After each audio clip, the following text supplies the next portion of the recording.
Hello and welcome to a CGTN special, China Agenda, where we look at this year's Two Sessions gathering and what it means for China and the rest of the world. Modernisation, innovation-driven development and further opening up are all key themes at this week's meetings. But at the very heart of discussions was the current state of the Chinese economy. Here's what Premier Li Qiang had to say.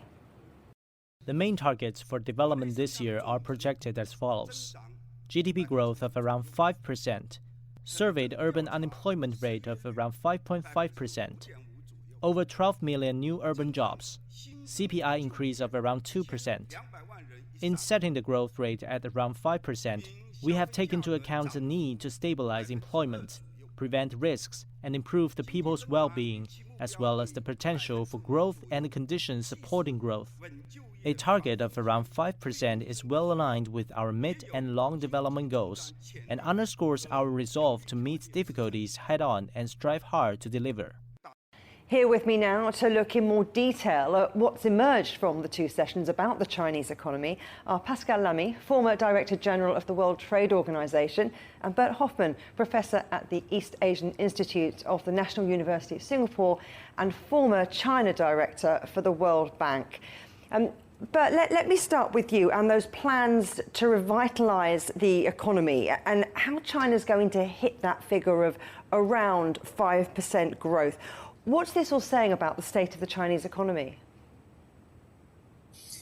Well, look, 5% is an ambitious target. If you look at the private sector forecast and also if you look at the projections of the IMF and the World Bank, they come in a little lower. IMF is at 4.6, World Bank is at 4.5%.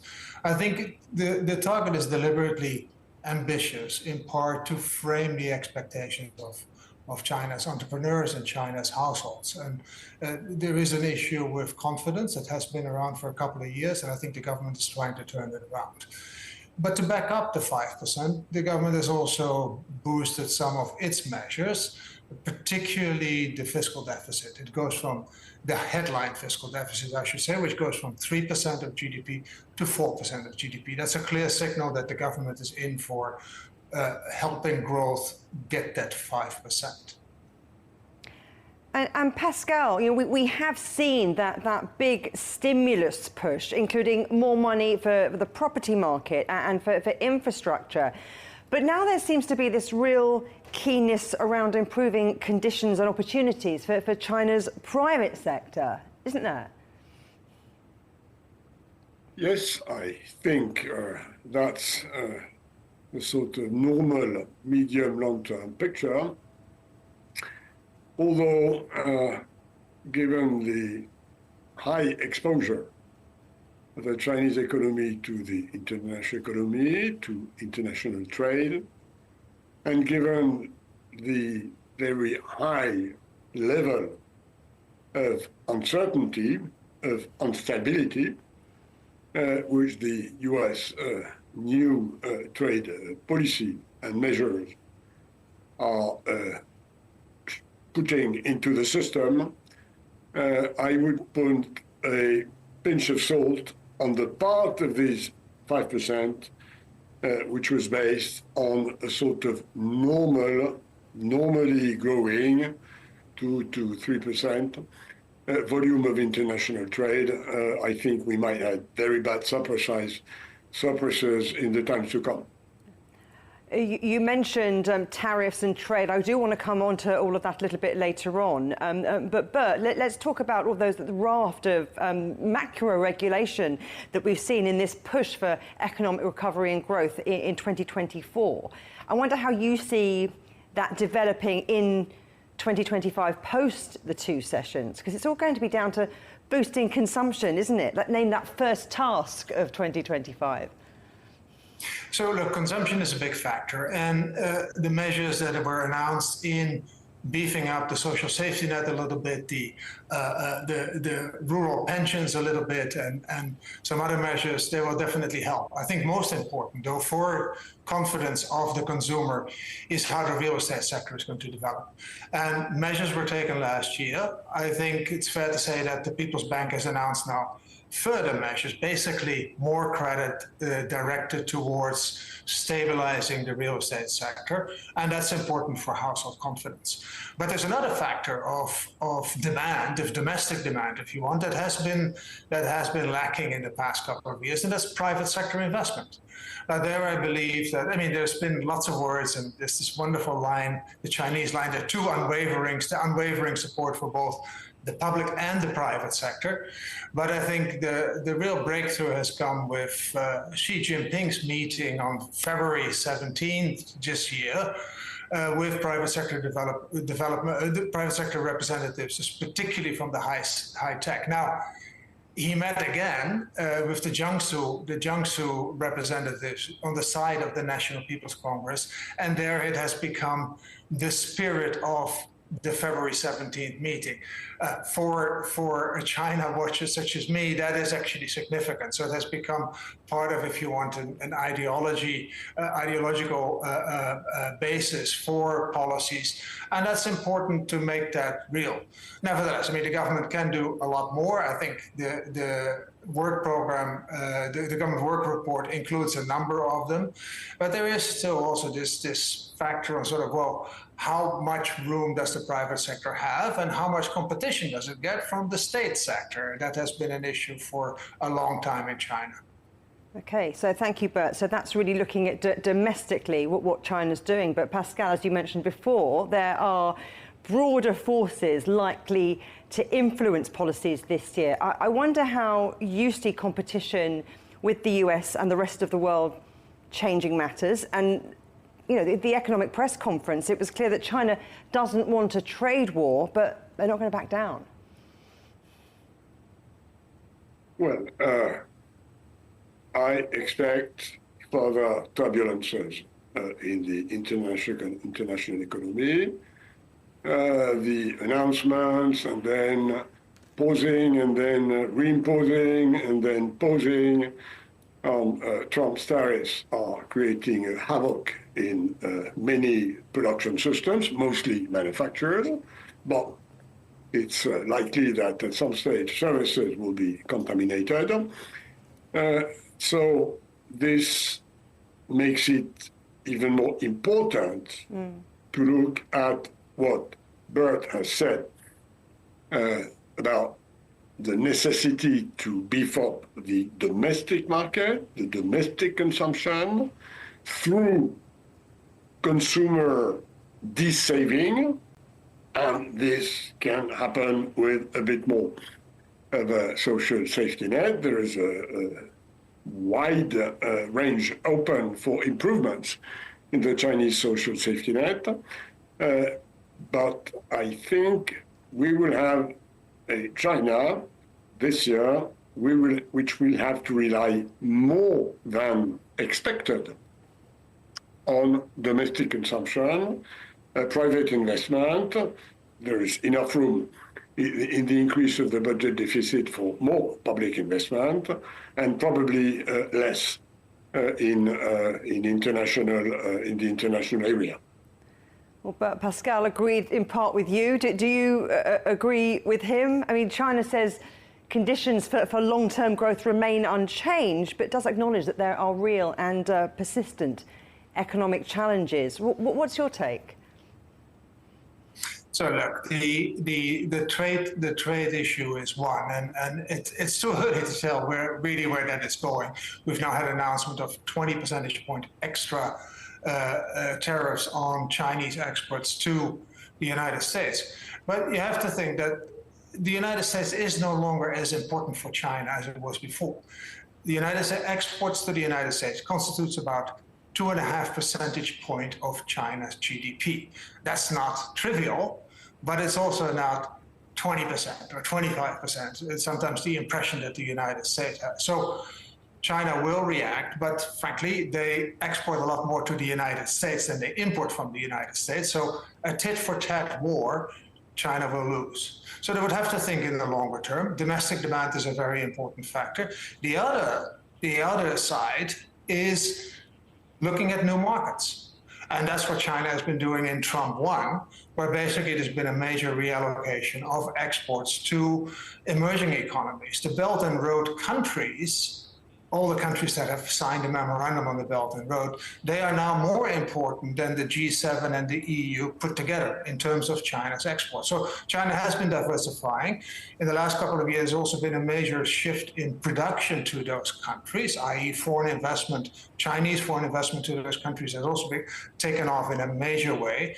And I believe that is part of a longer-term strategy of China to become less vulnerable to the trepidations of US politics and particularly Trump's politics. Pascal, there's been quite a big emphasis too at the two sessions on what's been called inclusive and equitable globalization with reference to foreign trade. What does that look like to you?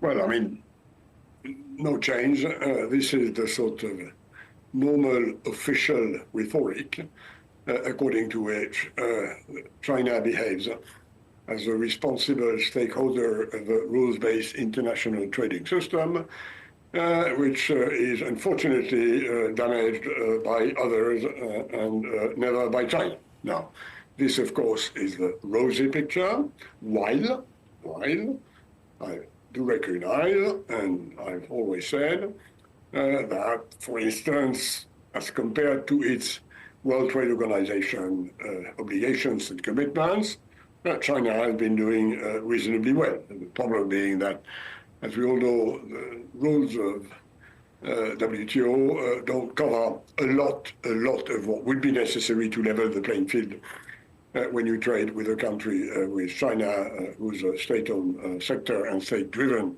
part of the economy remains a major one.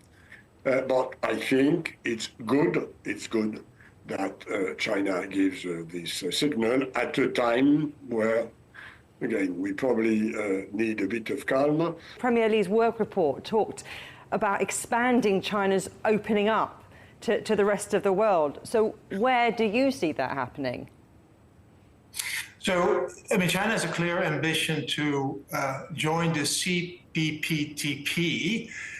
the arrangement that was left over after the United States decided not to join, basically a high-quality trade agreement among, now led by Japan, but among Asian countries and some Latin American countries.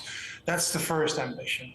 Second, I already mentioned the Belt and Road Initiative is more than a decade old, but that is increasingly becoming a basis for production and also for export markets from China.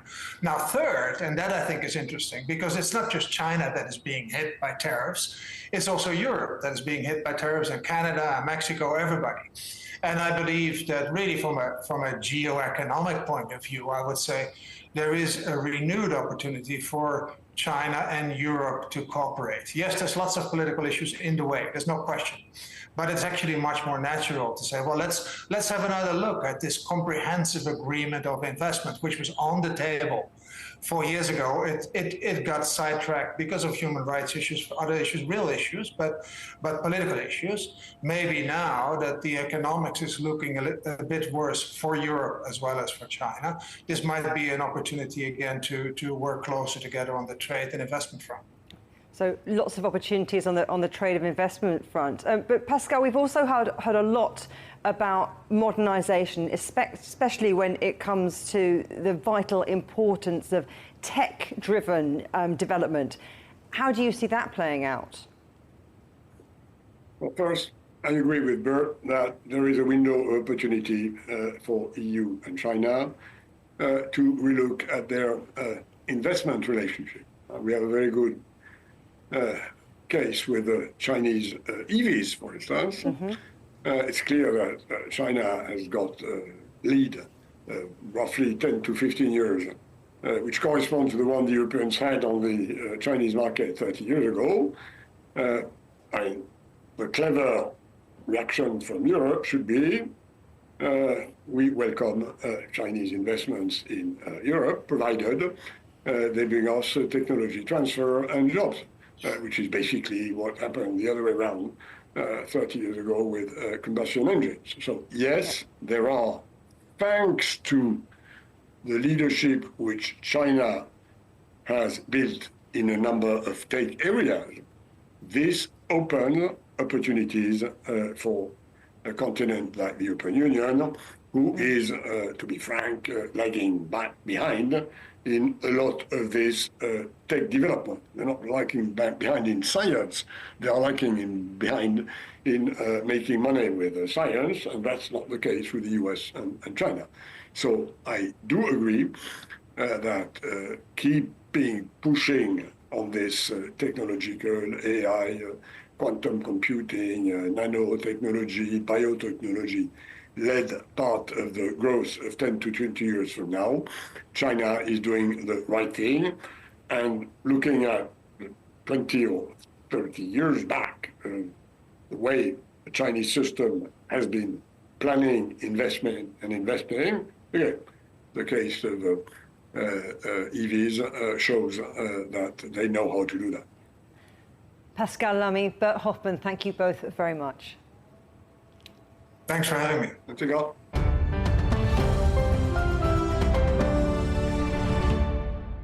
As we've heard, innovation-driven development has been one of the key talking points at this week's two sessions. But what does that really look like? With me now, a Turing Prize winner and Emeritus Research Director at the VERIMAG laboratory, Joseph Sifakis, Rebecca Fannin, entrepreneur and author of Tech Titans of China, and Shaoshan, Director of Embodied AI at the Shenzhen Institute of Artificial Intelligence and Robotics for Society. Thank you all for joining us. So, Joseph, let me start with you. What does China's innovation-driven development look like to you? China is no doubt a champion of innovation-based development compared to the United States, which remains the leader in disruptive innovation. China has excellent integrative innovation capabilities by leveraging its strengths. And these strengths include a very solid and broad base in all areas of industry application, industrial production, as well as a unified and coherent national economic space. Additionally, China has a strong political willingness to progress along the path of scientific and technical innovation based on a consistent commitment on the part of the state to develop visions that are pursued with perseverance and substantial investment. That has borne fruit, enabling China to catch up spectacularly in a number of industrial fields such as construction, shipbuilding, the automotive industry, and telecommunications. Rebecca, do you agree? I'm thinking about ByteDance's Zhang Yiming calling this the golden era of Chinese tech companies, and much has been made at two sessions about great strides taking place in AI, in robotics, in quantum computing, in nuclear power, EVs, in drone innovation, the list goes on. Where do you see China's advantage in this space? Well, it's interesting. I think he said that actually after he had visited Silicon Valley, and he said it was the golden area of tech, probably because of mobile and AI. And those are areas also that China is very, very strong in and has been strong in for quite some time. And now even more so in generative AI, with the ascent of DeepSeek by surprise, and that's upsetting, sent shockwaves around the world that China was catching up in not just AI and generative AI, but maybe in other areas too, such as robotics and certainly electric vehicles. And this is something where China is ahead of the United States, ahead of the West in getting electric vehicles out into the market and getting electric vehicle charging stations. Drone innovation is another area. So China's coming up in many areas of technology, and it continues to surprise the world by its innovations. Shaoshan, where do you see the real opportunities for tech businesses in China? Well, I think it's a golden era for tech in China right now for several reasons. For the first reason, the tech infrastructure is ready. Before, I think a few years back, if you talk about tech, Chinese companies rely on, for example, in mobile computing, relies on Android platform, which is coming from United States. For other areas, for chip area, it rely on Intel, NVIDIA, and other chip manufacturers. But if you examine the tech infrastructure today, for deep learning, we have DeepSeek. Then for chip manufacturing, we have Huawei and other companies. It's an independent tech infrastructure. And the second reason is the state is pouring tons and tons of resources into tech, so that as an entrepreneur in the space, it's easier to secure funding compared to a few years back. And the third reason is that China is opening up from the two session. The central government is sending a very strong message that China is opening up, whether it's opening up its own market or opening up to explore foreign markets as well. So combining those three factors, I think it's a golden era for tech in China right now. Joseph, the two sessions work report mentioned accelerating the digital transformation in traditional industries, but there have been really exciting things happening in aerospace, in biomanufacturing, in quantum computing, and something called the low altitude economy. What makes all of that, do you think, the engines of growth? I think that China makes effective use of digital convergence, which is the trend towards the integration of initially unrelated technologies through the use of computers, as this is envisioned by the Internet of Things. The digital transformation is visible everywhere in China and is progressing by huge strides. China has been very successful in modernizing its infrastructure and all sectors of economic and social life. To achieve this, China is relying on a national ICT industry by promoting the development of internet and telecommunication giants such as Tencent, Alibaba, Baidu, Huawei, or Xiaomi. More recently, China has been investing heavily in AI, we know this, and its application to accelerate the pace towards autonomous systems will still ensure better productivity and quality of life. So the digital transformation is very much taking place within China. Rebecca, this tech development, though, doesn't exist in a vacuum. There are huge geopolitical factors at play, particularly in the tech space. How do you see all of those affecting China's technological development? Well, yes, as we've seen restrictions on chips and exports and sanctions from the U.S. to China, we've seen this splinter net develop of parallel universes expanding in technology in their own sphere, China having its own capabilities, the Western world having its own capabilities. So the more that there is pressure between these two superpowers of U.S. and China, the more pressure it puts on China to develop its own technology. And technology, it is doing that in semiconductors, in AI, and other sectors as well. So it is causing this so-called splinter net in technology. People are at the heart of all this, aren't they, Shaoshan? And finding and nurturing talent in the tech space is a key issue. And I wonder what you see China doing so that it can ensure it can deliver on all of the innovation goals that it set out at two sessions. Well, yeah, I think you hit a very right point. Talent pool is the most essential factor to boost innovation. My personal observation is that a lot of overseas Chinese, when they were studying and working in the United States, in Europe, they're coming back. A lot of people are coming back to support the innovation system in China. Of course, for better incentives as well, because there are more opportunities here. The second reason is that if you look at the top university, for example, Tsinghua, Peking University, usually their graduates would go to United States or Europe for graduate studies. At least 10 years back, that's the case. But today, most of them would stay in China for graduate school and to join the industry. So I think we have a ever-growing talent pool compared to before, and that's the fuel to continue innovation for the years to come. I mean, Joseph, you have said that the industrial evolution of AI is just beginning, and you've talked about the need for there to be these complementary technologies, and they need to invest in those to maximize the opportunities that the AI presents. So what is coming out of two sessions and is that going to be enough, do you think, to really harness all of that potential to stoke economic growth? Is China doing all the things? That's a very good question. Okay, so I think unlike others, that AI is still in its infancy and has a long way to go. Today we have only conversational AI, general purpose systems like ChatGPT. AI has huge potential for applications in science, business, and especially in industry, where its real impact remains limited for the time being.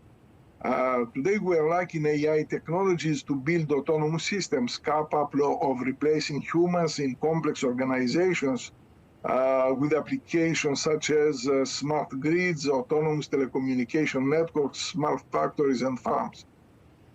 Building autonomous systems requires a different kind of AI, more reliable AI. Reliability is very important for autonomy. So contrary to what some people thought, the race for autonomous vehicles, for example, faces technical obstacles that are very difficult to overcome. China is very well positioned and has clear advantages over any other country to build industrial AI. In addition to its strong position in the field of AI, as demonstrated by the recent achievement of DeepSeek, its solid industrial base and unified domestic market make it possible to exploit huge amounts of domain-specific industrial data and create cutting-edge artificial AI applications. Now, to answer your last question, I think that China must create a concrete technical vision of AI, very different from the vision of the big tech companies that focus, as I said, on conversational AI. Such vision should mobilize and create a synergy and critical mass between the relevant industrial sectors to develop specific data and platform infrastructure that will contribute to the growth of trustworthy industrial AI. Rebecca Fannin, Shaoshan Liu, and Joseph Sifakis, thank you all very much. Thank you so much. Thank you. Remember, you can subscribe to this podcast on iTunes, Stitcher, Spotify, or wherever you get your podcasts. You can also find more agenda content on CGTN Europe's Facebook, Twitter, Instagram, Telegram, and YouTube channels. Until next time, goodbye.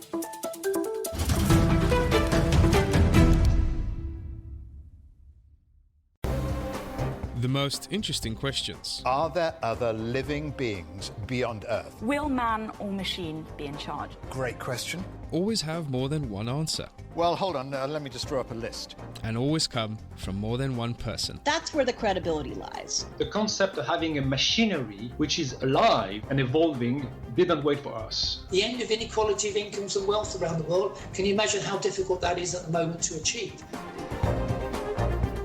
Every episode, Stephen Cole, Murray Beveridge, and some of the brightest minds out there shed light on the answers to some of the most intriguing questions. There are two ways of looking at this. Machines can't really discriminate between civilian and military targets. The Answers Project. Maybe we need to just look at this in a bit more detail. Extraordinary claims require extraordinary evidence. The Answers Project, a new podcast from CGTN Europe.